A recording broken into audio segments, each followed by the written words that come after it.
오바댜 1장 18절 한 절 보시겠습니다. 오바댜 1장 18절 야곱 족속은 불이 될 것이며 요셉 족속은 불꽃이 될 것이요 에서 족속은 지푸라기가 될 것이라. 그들이 그들 위에 붙어서 그들을 불살할 것인즉 에서 족속에 남은 자가 없으리니 여호와께서 말씀하셨습니다. 이거는 이 오바댜는 이스라엘이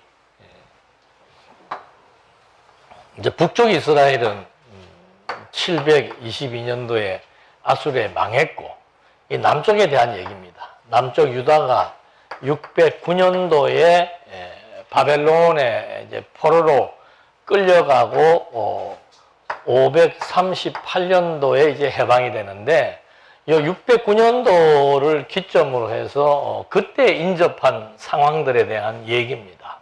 그러니까 바벨론이 여기를 침공하는데 문제는 바벨론이 이 남쪽 유다를 침공하기 전에 블레셋이 또 자꾸 남쪽 유다를 괴롭혀 왔고 그 다음에 더 결정적인 문제는 뭔가 하면은 남쪽 유다가 바벨론에서 멸망될 때 에돔이 거기에 지원군을 보낸 거예요.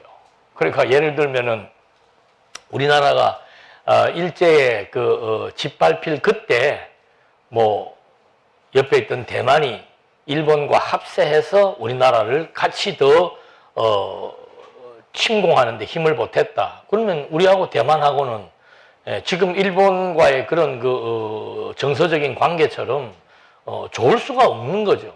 그런데 이제 하나님은 이방 나라의 관계보다 이제 하나님은 선민을 중심으로 하나님이 어떻게 섭리하시는가 라고 하는 사실을 지금 보여주는 겁니다. 그래서 오바댜 선지자가 이제 이때 나타나가지고 바벨론에 대한 것, 블레셋에 대한 것도 하나님께서 심판을 하시지만 말리는 시누이가 더 밉다고 진짜 나쁜 놈은 에돔이다. 에돔. 요 에돔은 야곱과 에서, 즉 에서의 후손들이 에돔입니다.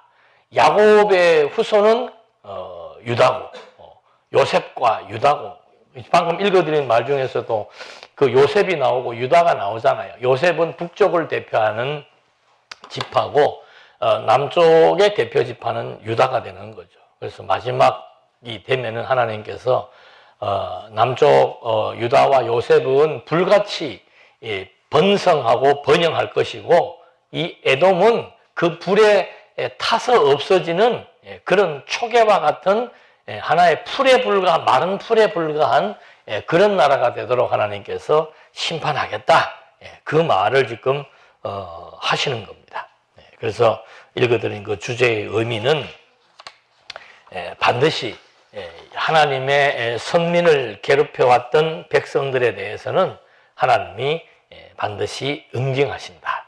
오늘은 그 근거를 이제 하나하나 좀 확보해 보면서 내용들을 보겠습니다. 그래서 이 내용은 크게 두 단락으로 구분이 됩니다. 이 오바댜서의 내용은 첫 번째는 이 선민을 침략했던 바벨론과 에돔에 대한 심판 예언이에요. 그 언약 민족을 건드렸던 바벨론과 에돔에 대한, 특히 에돔에 대한 이제 심판 내용이죠. 그래서 에돔이 멸망할 것, 그리고 에돔의 범죄, 에돔의 멸망과 그 에돔의 포악을 부렸던 유다 백성들에게 부렸던 그 포악상을 여기서 얘기하고 책망을 합니다. 그리고는 그 다음에는 이제 그대로 심판을 하나님께서 실행을 하고 하나님의 그 선민들을 회복시킬 것. 이게 이제 항상 어느 예언서든지 나타나는 것이 뭔가 일단 심판과 회복이다.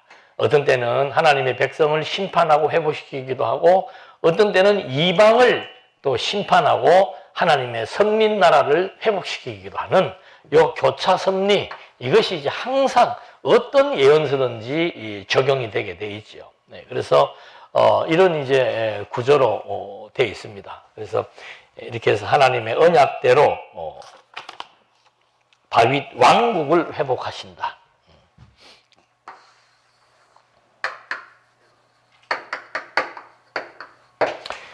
다윗의 왕국을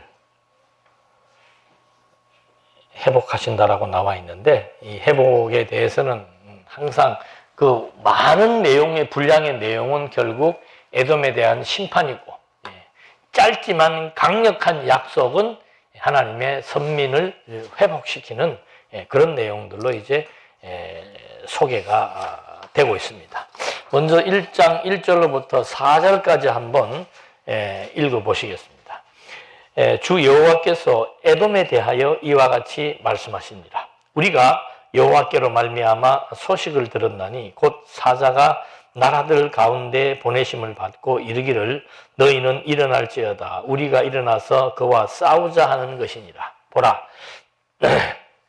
내가 너를 나라들 가운데 매우 작게 하였으므로 내가 크게 멸시를 받느니라. 너희 마음의 교만이 너를 속였도다. 바위 틈에 거주하며 높은 곳에 사는 자여, 내가 마음에 이르기를 누가 능히 나를 땅에 끌어내리겠느냐 하니 내가 독수리처럼 높이 오르며 별 사이에 깃들지라도 내가 거기에서 너를 끌어내리리라. 여호와의 말씀이니라.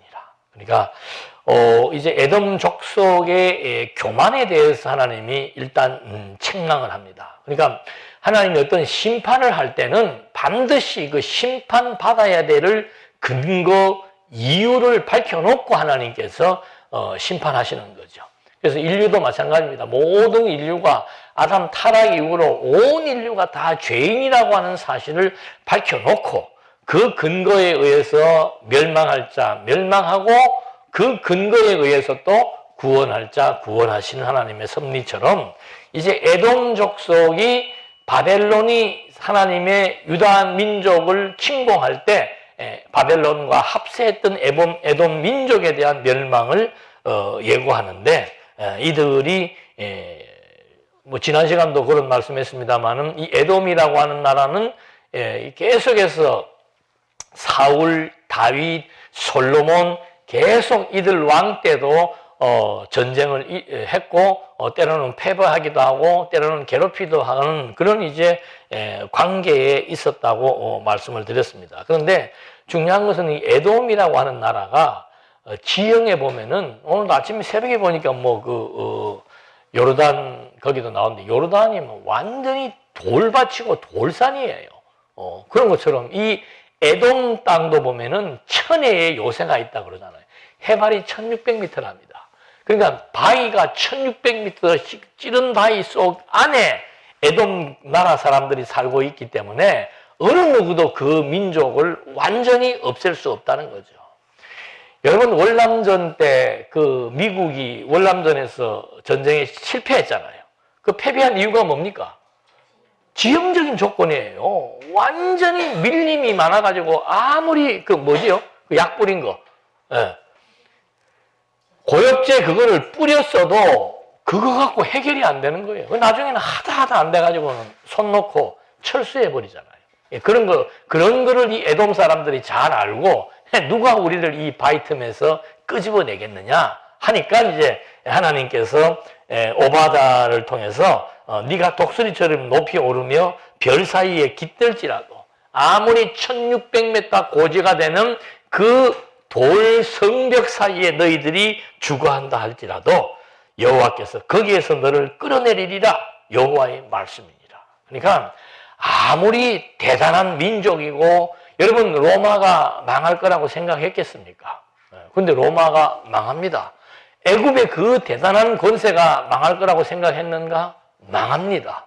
바벨론의 권세, 이거리 요즘은 우리가 영화를 통해서도 접합니다만은 이 이집트, 바벨론, 페르시아, 이란이죠. 페르시아, 헬라, 로마 이런 엄청난 제국이라 그러잖아요.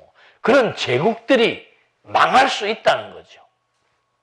그게 이제 하나님의 권능을 보여주기 위한 겁니다. 그래서 하나님의 선민을 괴롭힌 이 에돔을 심판하시되 이방의 강대국을 이용해서 하나님이 이제 그들을 심판한다는 거죠. 그래서 이 사람들의 그 교만이라고 하는 거, 뭐 아담 때부터 교만은 시작하는 거죠. 하나님과 같아진다라고 하는 교만. 가인의 그 교만이 그대로 전염이 돼가지고 가인도 왜 내 제사를 받지 않느냐라고 하는, 제사를 받고 안 받고의 권세는 하나님에게 있는데 가인이 자기 제사를 받지 않는다고 항변하는 거. 하나님이 선택한 혈통이 있는데 인류가 자기들 마음대로 선택하는 혈통의 혼합에 의한 교만한 모습들. 하나님이 물로 심판을 하니까 이제는 물 심판 받지 않겠다고 높은 바벨탑을 세워놓았던 인류의 교만함. 그러니까 인간이 하나님과 대항해서 끝까지 해보면 해볼수록 안 될 수밖에 없는 겁니다. 그거를 빨리 터득하는 게 지혜예요. 하나님께서 안 되게 하시면 안 되는구나, 되게 하시면 되는구나, 이런 그 철칙을 가지고 살아야 되는데 끝까지 뭔가 끝을 보려고 하는 거, 그 끝은 파멸밖에 없는 거죠. 그래서 하나님께서 이 에돔이 정말 세일산이라고 하는 천혜의 요새를 가지고 있고 어느 나라도 거기를 침공해서 정복해보지 못했던 그런 요새를 지니고 교만하고 있지만 하나님께서 이제 그들을 파멸시키겠다고 예고를 하는 겁니다. 어떻게 파멸시키는가? 5절. 혹시 도둑이 내게 이르렀으며 강도가 밤중에 내게 이르렀을지라도 만족할 만큼 훔치면 그치지 아니하겠는가? 도둑놈들도 갖고 온 보따리에만 채워나가면 되지만 그거 넘어서 하는지는 않는다 그러는 모양이죠. 그런 예를 들면서 혹시 포도를 따는 자가 내게 이르렀을지라도 그것을 얼마쯤 남기지 아니하겠느냐? 내가 어찌 그리 망하였는고. 그러니까 아예 막 요만큼도 남김없이 하나님께서 파멸시키겠다는 말을 해주는 겁니다. 6절. 에서가 어찌 그리 수탈되었으며 그 감춘 보물이 어찌 그리 빼앗겼는고. 에서는 바로 그 에돔의 선조를 말하는 거죠. 그러니까 에돔 나라가 그렇게 강력한 요새를 지니고 온갖 장사를 통해 가지고 쌓아놓았던 그런 금은 보화들을 한순간 빼앗기게 되었느냐. 7절. 너와 약조한 모든 자들이 너를 쫓아 변경에 이르게 하며 너와 화목하던 자들이 너를 속여 이기며 내 먹을 것을 먹는 자들이 내 아래에 함정을 파니 내 마음에 지각이 없음이로다. 그러니까 참 이런 이치를 우리가 잘 알면 지혜롭게 되는 겁니다. 자기가 높은 자리에 있으니까는 뭐 여기에 같이 동맹을 맺었던 민족들, 높은 위치에 있으면서 에돔의 수혜를 받아가지고 살던 사람들, 이런 사람들이 하루아침에 배반하고 반역한다는 거죠. 8절 여호와의 말씀이니라. 하나님께서 그렇게 사람의 마음을 움직이겠다는 거죠. 그날에 내가 에돔에서 지혜 있는 자를 멸하며 에서의 산에서 지각 있는 자를 멸하지 아니하겠느냐. 드마나 하는 것은 에서의 손자 대만을 의미하는 겁니다. 내 용사들이 놀랄 것이라. 이로 말미암아 에서의 산에 있는 사람은 다 죽임을 당하여 멸절되리라. 그러니까 도둑질을 하러 와도 뭐 좀 남겨놓고 가는데 이 에돔의 멸망은 완전한 멸망이라고 하나님께서 얘기를 하고 있는 겁니다. 그러면서 이제 그 완전한 멸망을 시키려니까 완전한 멸망을 시키기 위한 근거를 하나님이 이제 하나하나 제시해 주는 겁니다. 도대체 우리가 멸망받아야 되는 이유가 뭡니까? 첫 번째, 10절. 내가 내 형제 야곱에게 행한 포악으로 말미암아 부끄러움을 당하고 영원히 멸절되리라.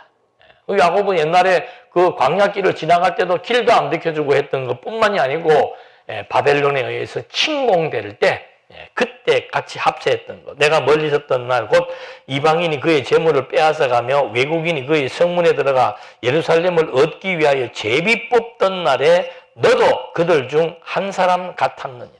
공범죄지요, 공범죄. 그러니까 첫 번째 범죄에 대한 것은 바벨론과 바벨론의 범죄에 동참했다는 겁니다. 그리고는 이제 하나하나 직접적인 범죄 사항들을 밝혀주고 있습니다. 12절에 내가 형제의 날, 곧 그 재앙의 날에 방관할 것이 아니며. 그러니까 합세를 했는데 그렇게 엄청난 어려움을 겪고 있을 때 방관했다는 거죠.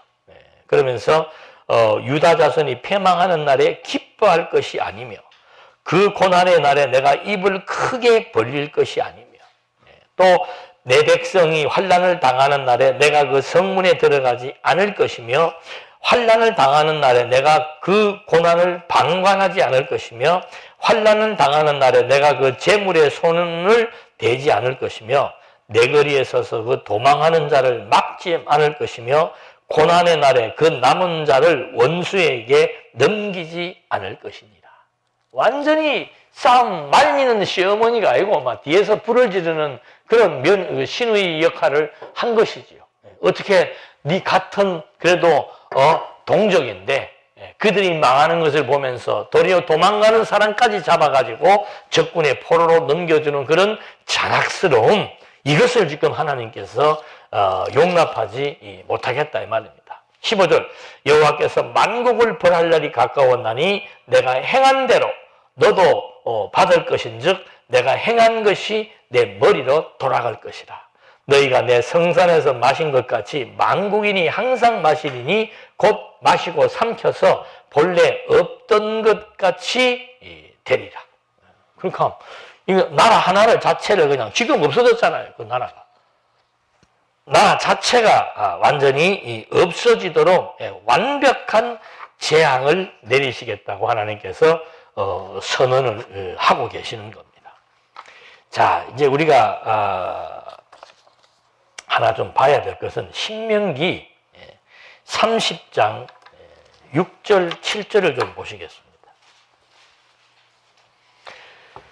지금 이런 범죄 사항들은 하나님의 직접적인 근거예요. 직접적인 근거. 왜 에돔을 이렇게 지구상에서 없애버리는가? 그건 내 백성을 이렇게 괴롭혔기 때문이다. 그럼 하나님 백성 괴롭혔다고 하나님께서 꼭 그렇게 해야 됩니까? 근데 하나님께서 그렇게 할 수밖에 없는 근거를 여기서 제시해 주는 겁니다. 30장 6절 한번 보십시다. 내 하나님 여호와께서 내 마음과 내 자손의 마음에 할례를 베푸사 너로 마음을 다하며 뜻을 다하며 내 하나님 여호와를 사랑하게 하사 너로 생명을 얻게 하실 것이며. 그러니까 이 모세 때 이미 이제 이 백성들의 이 모세 때 이걸 지금 쓴 겁니다. 모세 때 이 글을 썼는데 이 다윗 때 나라가 크게 번성을 했고 솔로몬 이후로부터 이제는 완전히 나라가 범죄와 파멸과 포로 생활을 겪게 되는 거죠. 근데 거기에 이 나라를 파멸시키는 급격기에 동참했던 이방들에 대해서 하나님이 어떻게 조치할 것을 말해주고 있는 겁니다. 너희들이 이런 범죄를 저질렀지만 하나님께서 너희들의 마음의 할례를 받게 해서 너희를 사랑하사 너희로 반드시 생명을 얻게 하실 것이다. 그러니까 이런 과정 속에서 완전히 범죄로 말미암아 이들이 패망할 수밖에 없었지만 하나님이 그들의 마음에 뭘 했다고 그래요? 할례잖아. 마음으로 하나님 앞에 돌이키고 마음으로 언약 백성임을 확인시켜주는, 깨닫게 해주는 하나님의 할례에 의해서, 그리고 두 번째는 하나님이 너희를 사랑했다. 하나님이 너희를 사랑하게 해서 너희들로 하여금 이제 회복, 생명의 회복을 얻게 하실 것이다. 완전히 파멸로부터 새 생명을 얻게 할 것을 말해주고 있습니다. 그런 반면에 7절 내 하나님 여호와께서 내 적군과 너를 미워하고 핍박하던 자에게 이 모든 저주를 내리게 하시리니. 그 다음에는 이들을 괴롭혀왔던 이들이 범죄를 저질렀을 때 하나님이 이들로 하여금 깨닫게 하기 위한 도구로 사용했던 이방 나라들을 하나님께서 어떻게 하겠다? 완전히 모세 때 그들에게 저주하겠다 이 말입니다. 그러면 자, 왜 언약 백성을 하나님께서 생명을 얻게 하고 이방 민족은 왜 저주를 하시는가? 그게 어디에 나와요? 창세기 12장에 하나님께서 아브라함에게 너를 무엇으로 삼겠다? 복의 근원으로 삼겠다. 네가 축복하면 복을 얻을 것이고 너를 저주하는 자에게는 내가 반드시 뭘 내리겠다? 저주를 내리겠다. 그러니까 아브라함에게 하나님께서 언약하시고 모세로 하여금 또 구체적으로 다 약속을 해주시고 그 약속에 기초해서 지금 이 민족들, 하나님의 선민들을 하나님이 왜 생명을 얻게 하셨는가? 선민들은 범죄자예요, 범죄자. 왜 그들에게 생명을 얻게 하시는가? 그리고 그들을 괴롭혔던 특별히 그 에돔 족속에 대해서는 아예 그 나라의 흔적이 없도록 파멸시켜버리겠다. 그러니까 이 언약 백성들을 저주하는 자를 저주하고 언약 백성들에게 생명을 얻게 하시는 하나님의 섭리 역사. 이게 바로 십자가상에서 그리스도가 그대로 성취해 나가시는 겁니다. 예수님이 이 땅에 오셔가지고 왜 십자가의 저주를 받으사 죽으시는 거예요? 그분이 바로 복의 근원이 되기 때문에 하나님의 백성들이 받아야 될 저주를 당신이 받으시고 하나님의 백성들이 취해야 될 생명을 얻게 하기 위해서 당신이 십자가의 저주를 받으시고 그래서 저주 아래 있는 자가 되어버린 거예요. 나무에 달린 자마다 저주 아래에 있나니 라고 하는 신명기의 예언대로 예수님이 십자가의 저주를 받아서 죽으신 이유가 뭔가? 아브라함과 모세의 언약을 이루시기 위한 겁니다. 예수님이 왜 죽음에서 부활했는가? 아브라함과 모세의 언약대로 복의 근원으로 오신 그리스도께서 언약 백성들에게 무엇을 얻게 하기 위한 것? 생명을 얻게 하기 위한 그리스도의 실체적인 사역. 이것이 이제 오바다 선지자의 예언을 통해서 우리에게 증거해 주는 내용이라 이 말입니다. 그러니까 오바다는 요 시대에 대한 역사적인 상황들을 지금 예언을 했고 이스라엘 민족을 괴롭혔던 에돔 족속은 완전히 파멸하게 될 것을 예언을 했는데 그 근거는 바로 아브라함과 모세의 근거에 의해서 언약 백성들을 저주하면 하나님이 그들을 저주할 것이고 언약 백성들은 하나님이 그들에게 마음의 할례를 얻게 하고 사랑하게 하사 하나님을 사랑하게 하사 그들에게 생명을 얻게 하시겠다라고 하는 하나님의 언약은 이스라엘 백성들이 범죄로 말미암아 완전한 파멸에 이르렀을지라도 하나님께서 그리스도를 보내셔서 이 저주와 생명의 역사를 완전히 성취하시는 여호와로 지금도 살아 존재한다는 사실을 우리에게 확정시켜주고 있는 거라 이 말입니다. 그러니까 예수님이 왜 십자가에 죽으셨는가? 그걸 일반 사람들은 쉽게 생각할 때 나의 죄 때문이다. 그러면 나의 죄 때문에 왜 십자가에 죽으셔야 되는가? 그게 바로 사도 바울의 말을 빌면은 창세 전부터 우리가 하나님의 자녀로 하나님이 선택해서 하나님이 기뻐하시는 대상으로 삼으셨기 때문에 하나님의 언약은 영불변한다 이 말입니다. 그래서 하나님께서 하나님의 언약을 이루시기 위해서 죄와 사망으로 저주받은 우리들의 저주를 하나님의 아들을 보내어서 그 저주로부터 우리를 벗어나게 해서 생명을 얻게 하사 하나님이 우리를 자녀 삼았다는 사실을 깨닫게 해주시는 섭리의 역사가 그리스도의 십자가의 사역이라 이 말입니다. 그러니까 바울이 이 이치를 깨닫게 되니까 하나님을 아버지라고 부른다 그러잖아요. 그러니까 하나님의 이 그리스도의 사역이라고 하는 것은 단순히 우리의 죄를 용서하고 우리를 생명이 얻게 하는 그런 직접적인 차원뿐만이 아니고 왜 우리의 죄에 대하여 당신이 저주를 받고 왜 우리의 생명을 얻게 하기 위해서 당신이 죽음에서 부활하셨는가? 오래 영원부터 계획하셨던 하나님의 언약을 그리스도께서 이루심으로 말미암아 그 언약의 광대함이 바로 뭔가? 죽음에서 부활하시는 거예요. 왜 죽음에서 부활하시는가? 우리를 저주로부터 속량해서 생명을 얻게 하기로 하나님이 작정했기 때문에 그 언약을 성취하심으로써 하나님의 살아계심을 자기 백성들로 하여금 깨달아 믿어지게 하시기 위한 하나님의 섭리 역사라 이 말이죠. 그러니까 로마서 보십시오. 바울이 이런 내용을 쫙 설명하고 나니까 이제는 우리가 하나님을 아바 아버지라고 부를 수 있게 되었다.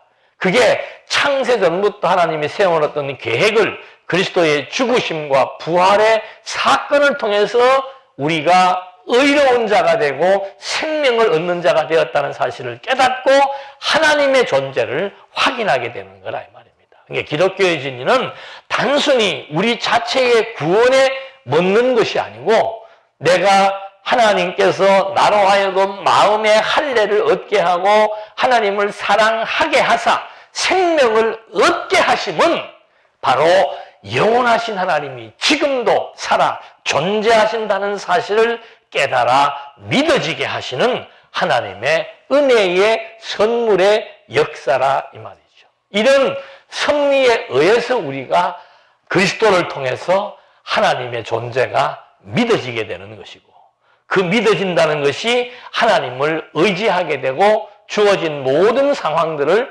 하나님 중심으로 해석하며 살아갈 수 있게 되는 결과로 나타나게 되는 거라 이 말입니다. 그러니까 내가 오늘 한순간에 갑자기 하나님의 자녀가 되고 그리스도를 믿어가지고 구원을 받는 것이 아니고 이게 벌써 광대한 우주와 만물을 창조하기 이전부터 세워놓았던 하나님의 기쁘신 뜻이라, 기쁘신 계획이라 이 말입니다. 그 계획을 이 역사 선상에서 그리스도를 통해서 언제 내일 모레면 성탄절이잖아요. 그리스도가 왜 이 땅에 오셔야 됐는가? 그 이유는 딴 것 없습니다. 하나님의 뜻을 이루기 위한 거예요. 그 하나님의 뜻을 왜 이루시는가? 그리스도로 말미암아 약속된 하나님의 약속이 그리스도로 말미암아 성취됨으로써 하나님의 존재, 보이지 않는 하나님의 존재에 대한 확증을 갖게 하기 위한 하나님의 은혜의 역사라 이거죠. 그래서 베드로가 믿음은 이거 정말 하나님의 선물이구나. 예. 이런 사실이 깨달아진다. 이런 사실이 믿어진다. 그래서 나는 하나님을 의지하게 되었고 하나님을 아버지라고 부를 수 있고 주어지는 모든 상황 속에서 사람을 의지하거나 환경을 의지하지 않고 환경을 탓하거나 사람을 탓하지 않고 하나님만을 의지하며 살아갈 수 있는 이 믿음의 힘이 바로 하나님의 선물이고 하나님하고 나하고의 관계가 어떤 관계임을 규정시켜주는 증거가 되는구나. 이게 깨달아 믿어지는 사람은 그 다음부터 모든 가치를 하나님에게 둘 수밖에 없는 거예요. 하나님이 뭘 기뻐하시는지. 그러니까 이 구원에 대한 가치가 내 인생에 있어서 참 소중한 가치로 다가와야만, 그게 믿음이에요. 그게 다가와야만 정말 나를 죄와 사망으로부터 의와 생명을 얻게 하신 하나님의 은혜에 대한 감동으로 살아갈 수 있도록 만들어 나가는 신앙의 힘이 되는 거죠.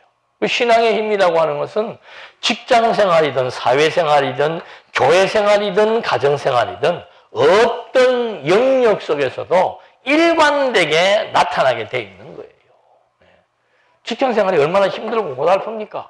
그런 상황을 하나님 중심으로 환경을 탓하지 않고 하나님을 의지하면서 하나님을 사랑하게 되는 그 놀라운 역사로 변화되게 되는 거예요. 그래서 직장생활을 열심히 하게 되는 겁니다. 사업도 그래서 열심히 하게 되는 거고 하나님이 주시는 일터, 하나님이 주시는 사업, 하나님이 만들어 놓아 조성해 놓으신 모든 환경, 그게 깨달아 믿어지니까 소중하지 않은 것이 없는 거죠. 하나라도 소중하지 않은 것이 없고 하나의 사건도 그냥 떨어뜨릴 사건이 없는 거예요. 하나님은 나로 하여금 하나님이 깨달아 믿어지게 하시기 위해서 그렇게 많은 배역들을 주변에 놓아두셨고 그렇게 많은 사건들을 하나님이 움직여 나오시고 그런 엄청난 일들의 소용돌이 속에 나를 때로는 집어넣기도 하고 끄집어내기도 하면서 내가 너를 얼마나 사랑하고 있는 줄 아느냐? 그걸 깨닫게 하시는 거예요. 바울이 그게 깨달아지니까 인생관이 바뀌어버리는 거예요. 네. 바울의 인생관이 어떻게 바뀌는가? 한순간에 바뀌는 겁니다. 바울의 가치관이 어떻게 바뀌는가? 한순간에 바뀌는 거예요. 제가 사석에서도 그런 말입니다. 예수님은 하나님의 아들로서 당신이 맡은 직무를 행한 거예요. 십자가에 죽으시고 부활하시는 거예요. 그러나 사도 바울의 입장은 그리스도의 입장과 또 다른 입장입니다. 그리스도는 신이에요. 바울은 사람이에요. 사람이 그리스도에 대한 신의 역할을 정확하게 관찰을 하고 그리스도가 걸어왔던 십자가의 길을, 그리스도가 걸어왔던 고난의 길을 어떻게 걸을 수 있냐 이 말입니다. 도대체 사도 바울이 왜 그랬느냐는 거죠. 바울이 디모데에게 그 얘기를 해주는 겁니다. 내가 왜 그렇게 살았는 줄 알겠는가? 하나님을 믿는데 왜 고생을 해야 됩니까? 하나님을 증거하는데 왜 어려움이 옵니까? 천만의 말씀이에요. 그 어려움과 환난과 고생의 여건보다 하나님의 살아계심에 대한 확증의 가치가 더 커질 때 그걸 넉넉히 견디고 이기며 하나님의 약속을 기대하고 바랄 수 있다라고 하는 거죠. 그것이 아닌 인생과 세상은 다 속는 겁니다. 헛것이에요. 아까 에서 봤잖아요. 예? 그 강대할 때 동맹을 맺고 자기로 하여금 많은 사람들이 먹고 살고 아무 의미 없습니다. 그 사람들은 그것 자체로서 나에게 손익계산만 따질 뿐이에요. 세상살이 마지막 가면 다 놓고 가는 것이고 마지막 순간 되면 아무것도 가져갈 것도 없고 남는 것도 없고 오직 남는 것이 있다면 우리의 영혼의 기억입니다. 내 영혼에 대한 기억이에요. 내 인생에 대한 기억이 영혼 속에 남아서 하나님 앞에 가서 하나님 앞에서 내 인생을 하나하나 하나님 앞에 고백하는 것. 그거 외에는 없는 거예요. 나는 직장생활 하면서 철저하게 하나님을 의지하고 살았습니다.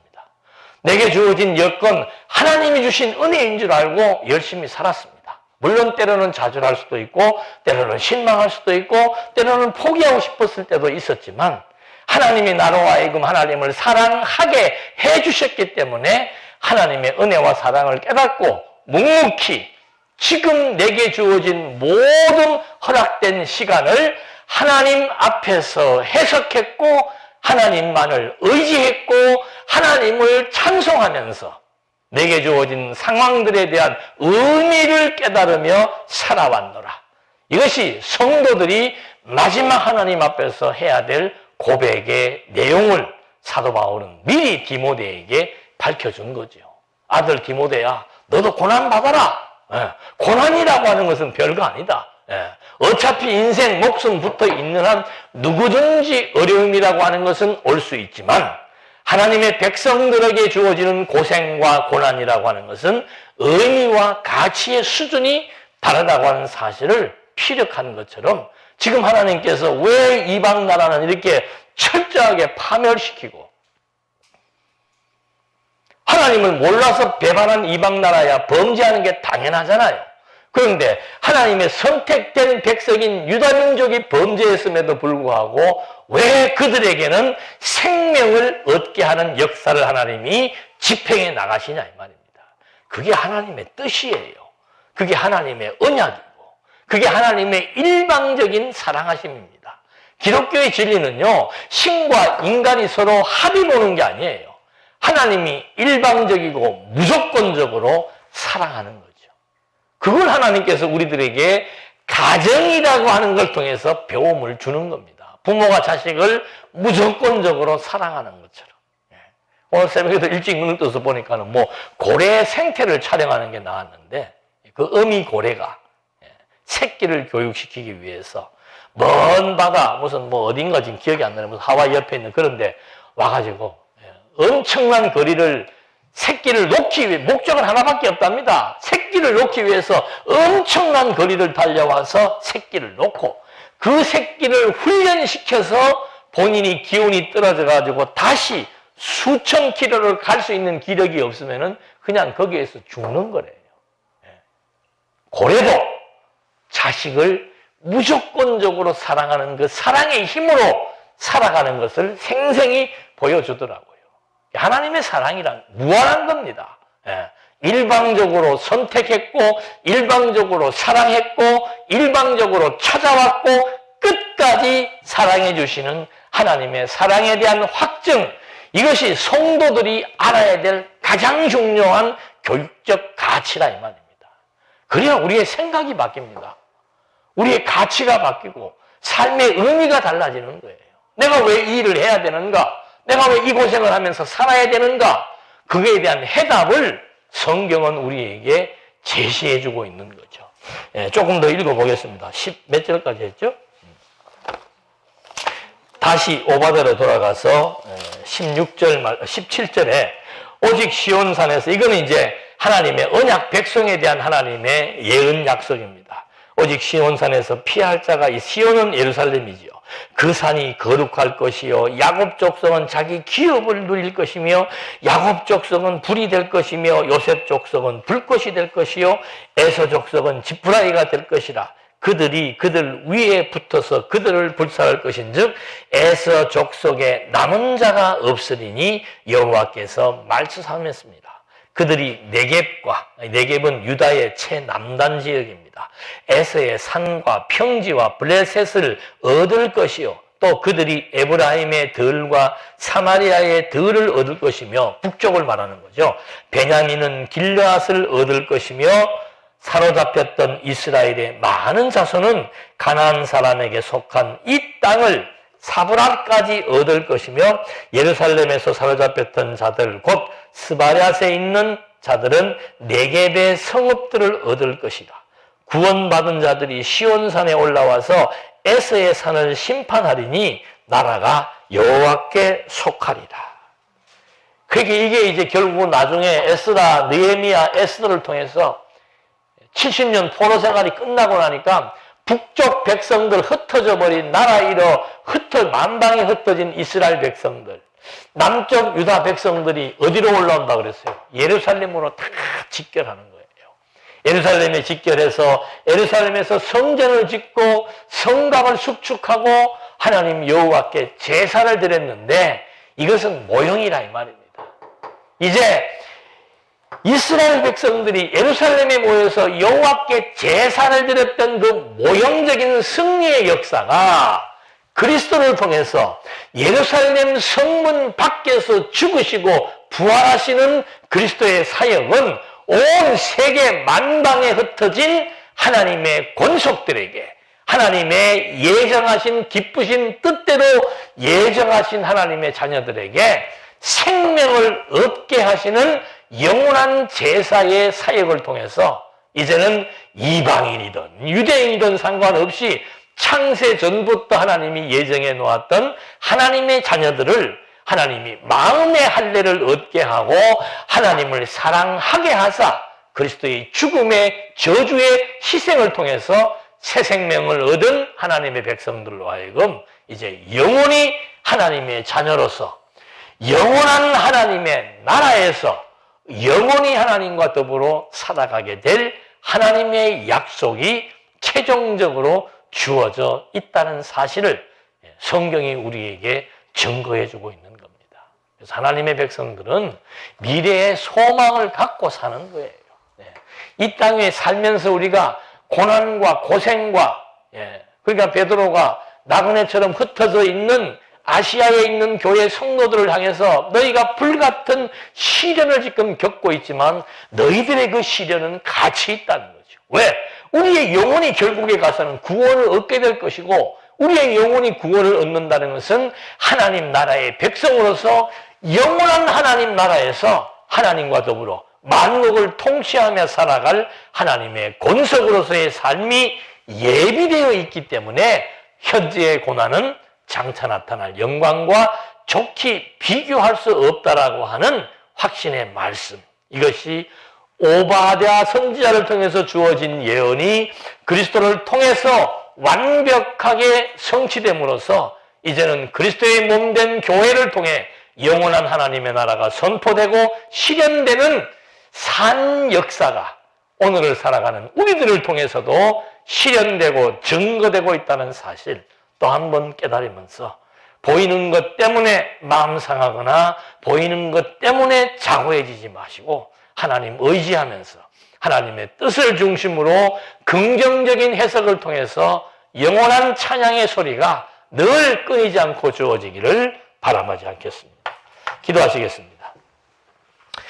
은혜와 사랑이 풍성하신 하나님 아버지, 정말 하나님의 사랑은 일방적이고 선택적이며 절대적이고 영원하다는 사실을 또 한 번 확인해 봅니다. 우리가 하나님 앞에 선 것도 아니고 우리가 하나님을 사랑한 것도 아니고 하나님이 우리의 마음을 주관해 주셔서 우리의 마음으로 말미암아 그리스도를 믿어 하나님의 사랑에 감동하는 하나님의 자녀로서의 삶을 살게 하심에 또 한 번 감사드리며 힘들고 고달픈 남은 인생 시간들 하나님 의지함으로 하나님을 중심으로 해석함으로 미래의 하나님 나라의 영광을 소망함으로 힘있게 살아갈 수 있도록 인도해 주시옵소서. 예수님의 이름으로 기도드립니다. 아멘.